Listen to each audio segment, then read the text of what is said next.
Selamat berjumpa kembali untuk perkuliahan anatomi bagi tenaga kesehatan non-dokter. Pada kesempatan kali ini, kita akan membahas mengenai sistem respirasi. Apa itu sistem respirasi? Sistem respirasi berdasarkan lokasinya dapat kita bagi menjadi dua bagian besar, yaitu saluran pernapasan atas, ini adalah bagian yang berada di luar kafum toraks. Terdiri atas beberapa bagian, ada hidung beserta dengan kafum nasinya, kemudian ada faring dan laring. Sedangkan yang lebih bawah, kita sebut dengan saluran pernafasan bawah, ini adalah bagian dari sistem respirasi yang berada di dalam kafum toraks. Seperti yang terlihat pada gambar, saluran pernafasan bawah tersusun atas trakea, beserta dengan bronkus dan percabangannya, juga dengan pulmo, beserta dengan komponen pendukungnya. Ada pleura, kemudian muskuli respiratorius yang terdiri atas diafragma dan muskuli interkostalis. Sedangkan apabila kita lihat dari fungsinya, dapat kita bagi lagi menjadi dua bagian, ada pars konduksi, apabila yang terjadi di situ hanya proses penghantaran udara saja. Dan bisa juga disebut sebagai pars respirasi, apabila yang terjadi di situ tidak hanya penghantaran udara, tapi juga respirasi dalam arti yang sebenarnya, yaitu pertukaran gas antara oksigen dan karbon dioksida. Pars konduksi terdiri atas kafum nasi sampai dengan bronchiolus terminalis, sedangkan pars respirasi berawal dari bronchiolus respiratorius sampai dengan alveoli. Pada sistem respirasi kita juga terdapat beberapa pertahanan tubuh yang sifatnya adalah fisik.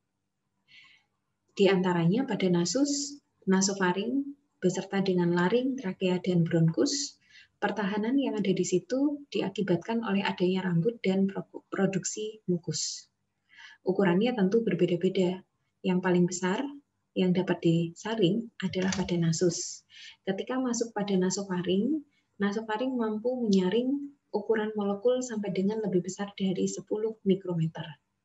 Sedangkan apabila sudah masuk ke laring, trakea, dan bronkus, ukuran partikel yang bisa disaring adalah yang lebih besar dari 5 mikron. Kalau kurang dari 5 mikron, maka akan bekerja sebuah struktur yang bernama makrofag. Dia akan memakan molekul yang menjadi pengganggu, kemudian dihancurkan di dalam makrofag itu sendiri. Kita bahas mengenai bagian dari sistem respirasi. Yang paling pertama adalah hidung. Hidung merupakan tulang, bentukan tulang beserta dengan kartilago yang ditutup oleh kulit. Antara satu individu dengan individu lainnya bisa didapatkan variasi di dalam hal ukuran dan bentuk. Beberapa bagian yang bisa kita amati pada nasus externus atau hidung dari bagian luar, di antaranya ada ala nasi, dorsum nasi, dan apex nasi.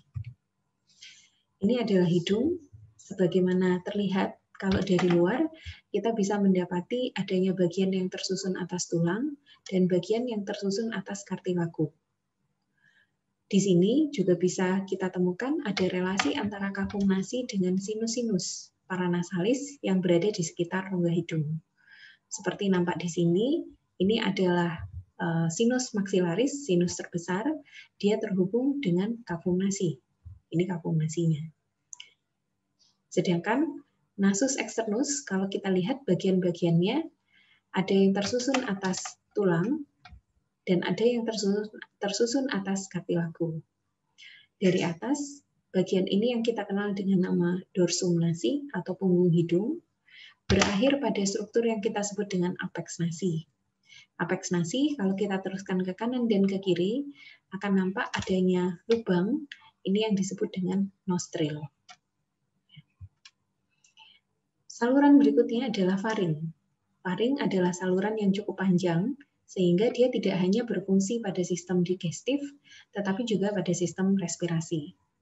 Karena panjangnya tadi, maka faring dapat dibagi menjadi 3 bagian utama, nasofaring, orofaring, dan laryngofaring. Apabila kita lihat di sini, bagian ini adalah yang kita sebut dengan nasofaring. Jadi bagian faring yang berada di posterior dari kafum nasi. Yang berikutnya adalah orofaring, untuk faring yang berada di posterior dari kafum oris. Sedangkan yang paling penting adalah laryngofaring. Laringofaring artinya laring yang ada di anterior dari faring, sehingga bagian faringnya kita sebut dengan laringofaring. Setelah faring, kita berlanjut pada laring. Pada laring ini didapatkan plika vokalis, maka laring juga disebut dengan kotak suara atau vocal box. Batas dari laring mulai dari osioid sampai dengan trakea. Kurang lebih dari keseluruhan tadi, panjang dari laring adalah sekitar 2 inci. Ini adalah gambaran dari nasofaring. Seperti kita lihat pada gambar, nasofaring terletak di belakang atau di posterior dari kapung nasi. Turun ke bawah akan ada lubang berikutnya. Di sini akan dilewati oleh kapung oris di bagian depannya, maka yang di sini kita sebut dengan orofaring. Sedangkan bagian terakhir yaitu laringofaring menandakan struktur faring tersebut terletak di posterior dari laring. Kalau kita lihat sendiri, laring tersusun atas beberapa kartilago-kartilago. Kartilago-kartilagonya ada yang tunggal dan ada yang berpasangan. Untuk yang tunggal, kebetulan adalah artilago yang besar-besar. Seperti kita lihat di sini, kalau ini adalah osioidnya, maka yang ini adalah bagian dari laring yang tersusun atas kartilago tiroid. Turun lagi ke bawah, kita akan mendapati kartilago krikoid yang juga ikut membentuk laring. Sedangkan ini adalah bagian dalam dari laring. Bisa kita lihat juga adanya vocal cord atau plika vokalis. Struktur selanjutnya adalah trakea. Trakea dimulai sejak laring sampai dengan bronkus primarius. Sesaat ketika dia akan berpecah menjadi bronkus primarius dextra dan bronkus primarius sinistra. Sehingga kalau kita lihat, perjalanannya mulai dari vertebra cervical 6 sampai dengan vertebra torakal 4 dan 5. Berikutnya, setelah dari trakea, seperti sudah disebutkan tadi, akan masuk pada bronkus primarius. Nah, dari bronkus primarius akan bercabang sesuai dengan jumlah lobus yang ada di masing-masing pulmo. Dari masing-masing bronkus lobaris akan berpecah juga menjadi bronkus segmentalis. Dari bronkus segmentalis kemudian akan masuk pada bronkus yang lebih kecil, lalu berlanjut pada bronchiolus, di mana di situ sudah tidak didapatkan adanya kartilago, dan berakhir pada bronchiolus terminalis. Ya. Setelah bronchiolus terminalis, barulah kemudian masuk pada fase respirasi. Jadi yang terjadi di situ tidak hanya penghantaran udara, tetapi juga perpindahan atau respirasi, yaitu pertukaran gas. Ya. Di sini ada bronchiolus respiratorius, kemudian ductus alveolaris, alveoli beserta dengan sakus alveolarisnya.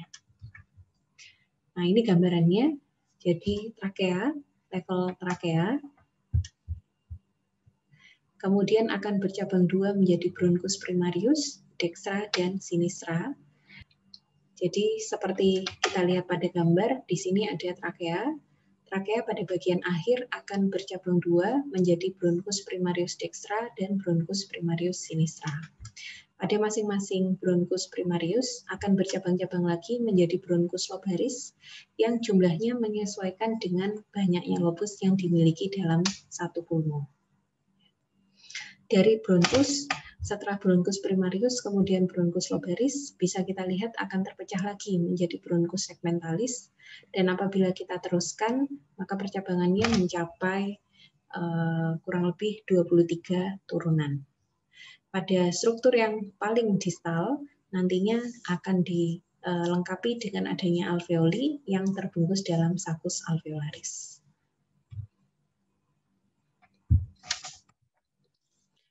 Selanjutnya, kita beralih pada pulmo. Pulmo menempati bagian terbesar dari kavitas torasis. Di sebelah kiri, kita dapatkan ada dua lobus, yaitu superior dan inferior. Dan di sebelah kanan, kita dapatkan adanya 3 lobus, yaitu superior, medius, dan inferior. Setiap lobus akan tersusun oleh lobulus-lobulus yang merupakan divisi terkecil dari pulmo. Sedangkan ketika masuk menuju ke pulmo, maka bronkus dan pasa akan masuk ke dalam pulmo melalui struktur yang kita sebut dengan hilum atau hilus pulmonalis. Nah, mengenai proses respirasinya sendiri tersusun atas dua bagian, yaitu inspirasi dan ekspirasi, di mana inspirasi adalah proses yang aktif, sedangkan ekspirasi lebih mengarah pada proses yang pasif. Sehingga kalau pada inspirasi terdapat beberapa kontraksi-kontraksi otot, kemudian terjadi pembesaran pada kavitas torasis, maka ekspirasi mengembalikan kembali ke keadaan semula. Jadi pada waktu itu didapatkan relaksi dari diafragma, kemudian didapatkan juga relaksasi dari muskulus yang berada di dalam kapung toraks, ya, jadi muskuli intercostalis. Sehingga dengan demikian kavitas torasis akan mengecil. Selain pernafasan yang normal, juga kita kenal ada beberapa jenis inspirasi, di antaranya ada inspirasi dalam dan inspirasi paksa, sedangkan pada ekspirasi juga ada satu keadaan yang kita sebut dengan ekspirasi paksa. Begitulah kuliah mengenai anatomi sistem respirasi.